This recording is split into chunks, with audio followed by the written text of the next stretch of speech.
मराठा आरक्षणाचा जे गेल्या 5-6 महिन्यापासून आंदोलन चालू आहे, आंदोलन तसं 40 वर्षापासून चालू होतं, परंतु जो जोर या 5-6 महिन्यामध्ये त्या आंदोलनाला आला होता, त्यावर मुख्यमंत्री एकनाथ शिंदे असतील की त्यांचे सहकारी इतर सर्व मंत्रीगण यांनी जी चांगली भूमिका घेतली आणि त्यामुळेच या ज्या कुणबी नोंदी होत्या, ज्या बस्त्यामध्ये बंद होत्या, त्या आता बाहेर निघायला लागलेल्या आहेत। आणि म्हणून मराठा समाजाला दिलासा देणारा निर्णय हा एकनाथ शिंदे साहेबांनी घेतलेला आहे।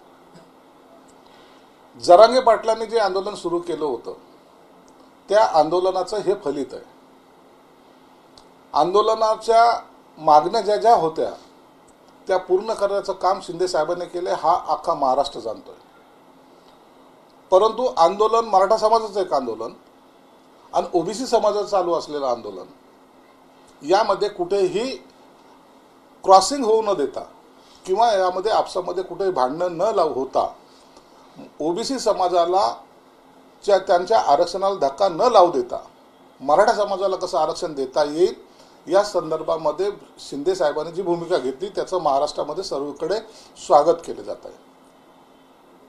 आता येणाऱ्या 20 तारखेला सुद्धा जे विशेष अधिवेशन बोलवलंय, त्या अधिवेशनामध्ये सुक्रे समितीने जी आज सुक्रे समितीने अहवाल माननीय मुख्यमंत्री आणि उपमुख्यमंत्र्यांकडे सादर केला आहे आणि तो त्यांनी स्वीकारला आहे, त्यावर कॅबिनेटमध्ये चर्चा होऊन 20 तारखेच्या अधिवेशनामध्ये मराठा आरक्षणासंदर्भामध्ये मोठा निर्णय घेतला जाईल।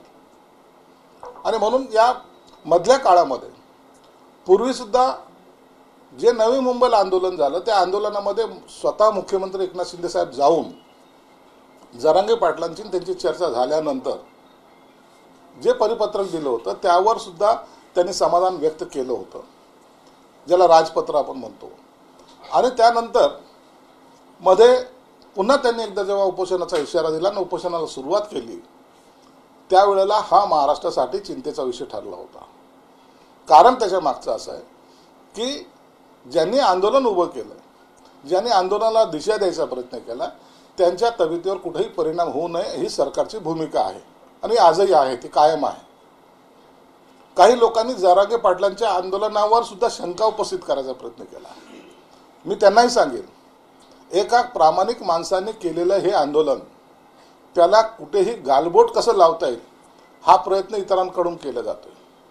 मग जरांगे पाटलामध्ये आणि सरकारमध्ये म्हणजे शिंदे साहेबाला बदनाम करण्यामध्ये, या दोघांना बदनाम कसं करता येईल हा काही लोकांचा राजकीय डाव जो आहे तो आम्ही कधी म्हणजे त्यांना सक्सेस होऊ देणार नाही, ही आमची भूमिका आहे। म्हणून जरांगे पाटलांना सुद्धा सांगतो की इतरांचं काही बोलतायत म्हणून आपण आंदोलन केलेलं नाही, तर मराठा समाजासाठी न्याय देण्यासाठी आपण आंदोलन केलेलं आहे। म्हणून ह्या आंदोलनाचा जो प्रमुख आहे, आपल्याला गड आला आणि सिंह गेला असं करायचं नाही, तर आपल्याला हे आंदोलन सक्सेस करून समाजाला न्याय द्यायची भूमिकेमध्ये त्या जल्लोषामध्ये तुम्ही आम्हाला हवे आहेत। अनेकांचे फोन आलेत, अनेकांनी आम्हाला सुद्धा विचारलं की जरांगे पाटलाच्या प्रकृतीबद्दल काय, म्हणून त्यांना सुद्धा विनंती, आता उरलेले काही दिवस आहेत, जे समितीने जो अहवाल दिलेला आहे, गायकवाड समितीने शिंदे समितीने जो अहवाल दिला आहे, त्यावर काही सूचना आणि हरकती मागवलेल्या आहेत, त्याची मुदत आज संध्याकाळी 5 वाजता संपते।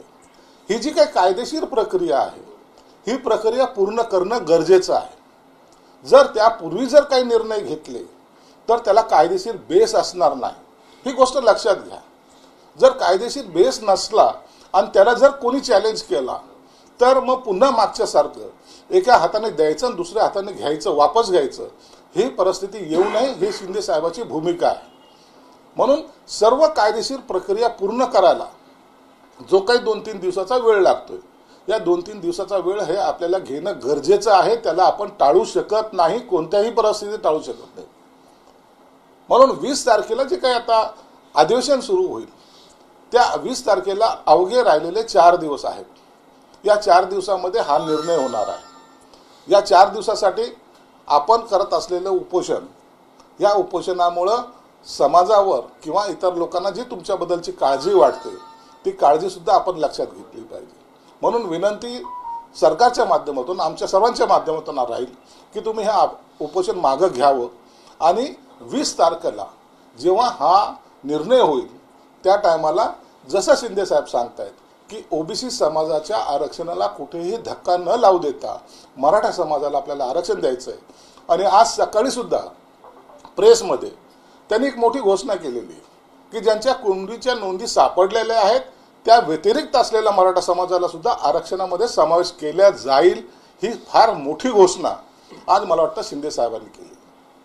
आरक्षण जरी हा मुद्दा जरी असला तर त्याचबरोबर सरकार ज्या सकारात्मक पावलं उचलतंय त्यामध्ये जर तुम्ही पाहिलं तर सर्व मुलींना मोफत शिक्षण देण्याचा जो निर्णय घेतला त्यामुळं आणखीन एक वेगळं वातावरण या महाराष्ट्रामध्ये होतंय की आता माझी मुलगी काहीही पैसे न लावता ती पूर्ण शिक्षण घेऊ शकते.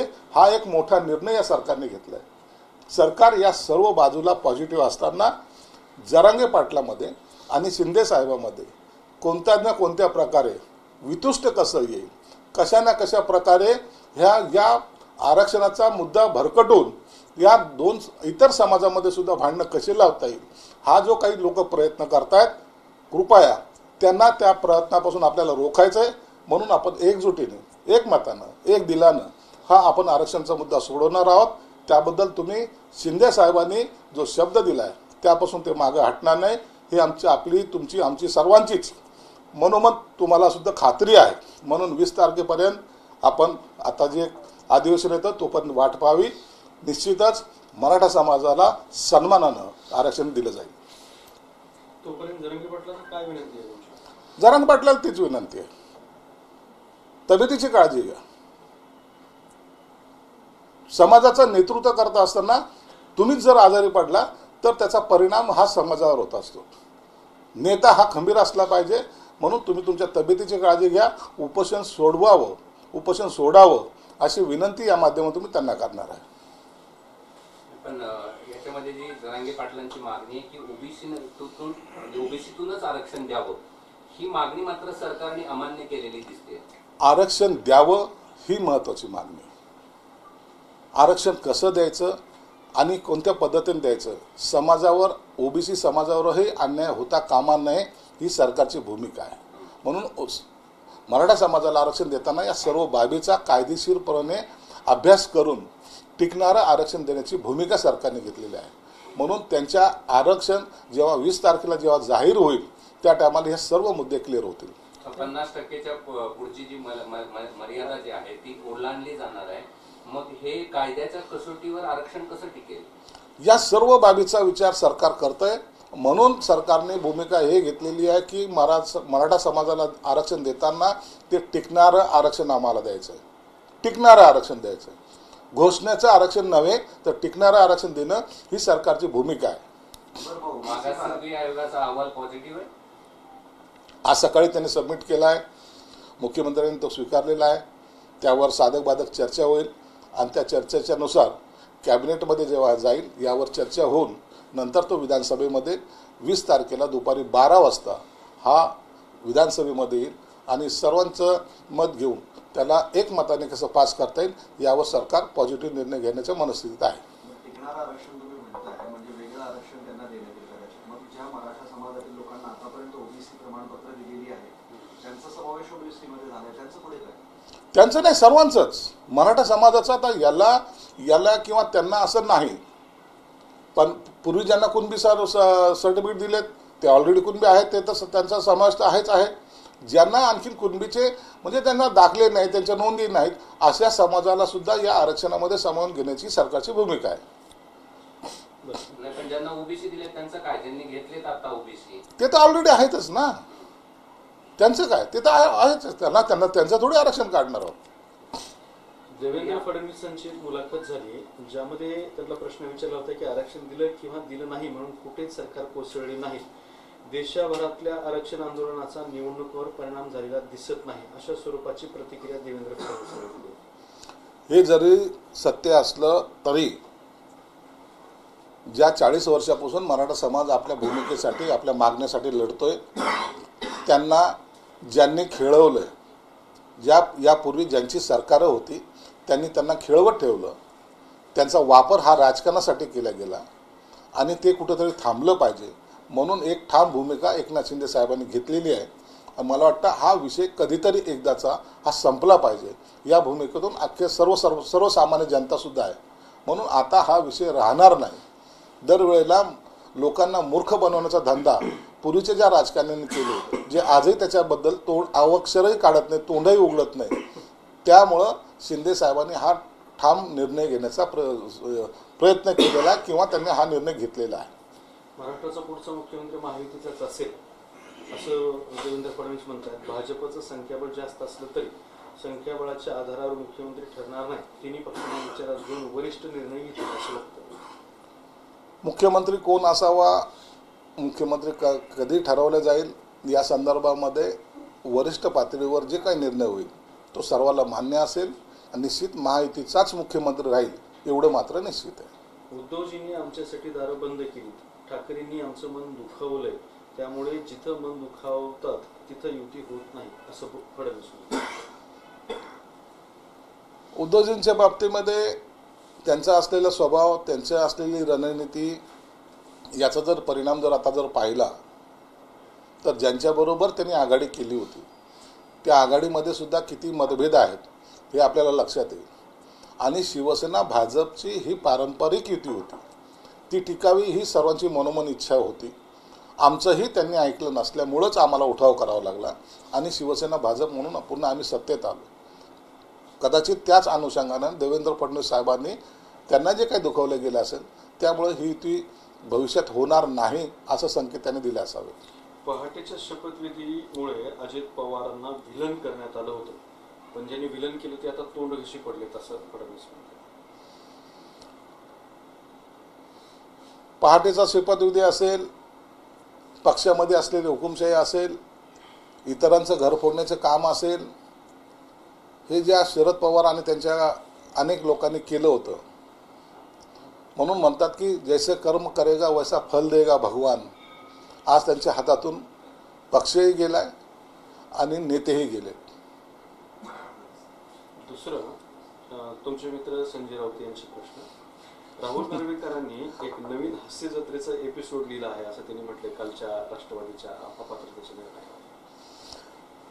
राहुल नार्वेकरांनी जरी हास्य जत्रेचं पार्ट केलं असेल, पार्ट 2 जरी केला असेल तरी त्यामुळं लोकांना समाधान लाभलेलं आहे. परंतु यांचा चाललेला तमाशा आता लोकांना आवडत नाही, लोक ते पाहण्याच्या मनस्थितीत नाही. स्वतःचं झाकून लोकांचं वाकून पाहण्याची ही जी काही मनोवृत्ती या संजय राऊत सारख्या विचित्र माणसाची आहे, त्यामुळं या आघाडीचे 3-13 वाजलेले आहेत. आता त्यांनी इतरांवर टीका करण्यापेक्षा स्वतःवर आत्मचिंतन, आत्मपरीक्षण करावं आणि जर ते करता येत नसेल तर राजकारण संन्यास जरूर घ्यावा. लोकसभा निवडणुकीची तयारी कशी चालली? लोकसभेची तयारी अत्यंत व्यवस्थित आहे. आता उद्या जे शिवसेनेचं अधिवेशन कोल्हापूरला आहे ते झाल्यानंतर या तिन्ही पक्षांच्या नेत्यांची एक संयुक्तिक बैठक 20 तारखेनंतर मुंबईला होणार आहे आणि त्यामध्ये युतीचे जे मतदारसंघ आहे त्याचं वाटप झालेलं असेल आणि मग त्यानंतर उमेदवार निवडीची प्रक्रिया त्या पक्षाच्या नेत्यांनी करायची आहे. इम्तियाज जलील यांनी काल एक बैठक घेतली मुंबईच्या पदाधिकाऱ्यांसोबत आणि त्यांनी असं स्पष्ट केलंय की आता इम्तियाज जलील हे मुंबईतून लोकसभा निवडणूक लढवणार आहेत आणि तशी त्यांनी इच्छा देखील आपल्या पक्षाध्यक्षांकडे व्यक्त केलेली आहे. तर इम्तियाज जलील हा MIM पक्ष आहे, कदाचित उभाटागटाने त्याला सपोर्ट केला असेल म्हणून त्याने ती इच्छा व्यक्त केली असेल. दुसरं असं आहे की दिल्लीमध्ये शेतकऱ्यांचं एक मोठं आंदोलन सुरू आहे आणि ते आंदोलन सुरू म्हणजे होऊ नये यासाठी सरकारकडून प्रयत्न सुरू आहेत. रस्त्यावर खिळे टोकले, सशस्त्र दलाच्या भिंती तिथं उभ्या करण्यात आलेल्या आहेत. तर शेतकऱ्यांनी निवडून दिलेल्या सरकारला हे शोभत नाही असा आरोप संजय राऊतांनी केला. दिल्लीच्या आंदोलनाचा गेल्या वेळेचा अनुभव पाहता हा एक दिवसीय आंदोलन नाही तर अनेक महिने चालणारं आंदोलन असतं आणि आंदोलन हिंसक होऊ नये. त्यामुळे नाहक काही शेतकरी म्हणजे त्यामध्ये त्यांना त्रास होऊ नये किंवा त्यांच्यावर काही घातपात होऊ नये की तिथे काही मृत्यू होऊ नये म्हणून सरकारने घेतलेली प्रिकॉशन आहे. तरी शेतकऱ्याच्या मागण्या ह्या रास्त आहेत आणि त्यासाठी सरकारने त्यांच्याशी बोलणीसुद्धा सुरू केलेली आहे. कदाचित आज उद्या त्यांची बैठक होऊन यावर तोडगासुद्धा निघणार आहे. अमित शहाची सभा रद्द झाली अशी तरी भाजपने छत्रपती संभाजीनगर लोकसभेवर दावा सांगितलेला आहे. नाही तर कोणी कार्यकर्त्यांनी दावा सांगितल्यावर काही ठरत नसतं. वरिष्ठ पातळीवरचे नेते जे निर्णय घेतील तो सर्वांना मान्य करावा लागतो. बारामतीमध्ये सुप्रिया सुळे विरुद्ध सुनेत्रा पवार हा सामना रंगण्याची शक्यता आहे. काल त्यांचा प्रचार सुद्धा आलेला आहे. सुप्रिया सुळेंना मतदारसंघामध्ये बसावं लागतं. शरद पवार साहेबांना मतदारसंघामध्ये ठाण मांडावं लागतं. अनेक लोकांचे ज्यांना अनेक वर्ष ते संपर्कात सुद्धा नव्हते परंतु त्या सर्वांना बोलून त्यांच्याशी संवाद साधावा लागतो. हेच खऱ्या अर्थानं अजितदादाचं यश आहे. म्हणून बारामतीची जागा हे अजितदादा जिंकतील याबद्दल शंका नाही. संभाजीनगर लोकसभेसाठी तुमच्या बाजूने संदीपान भुमरे यांचंच नाव निश्चित आहे का? आणखी कोणाची चर्चा आहे काय? नाही, कुणाचंच नाव निश्चित नाही. शिवसेनेचं नाही, भाजपचं नाही, कुणाचाच नाही आहे. याचा निर्णय हा 22 तारखेनंतरच्या होणाऱ्या बैठकीमध्ये ठरला जाईल.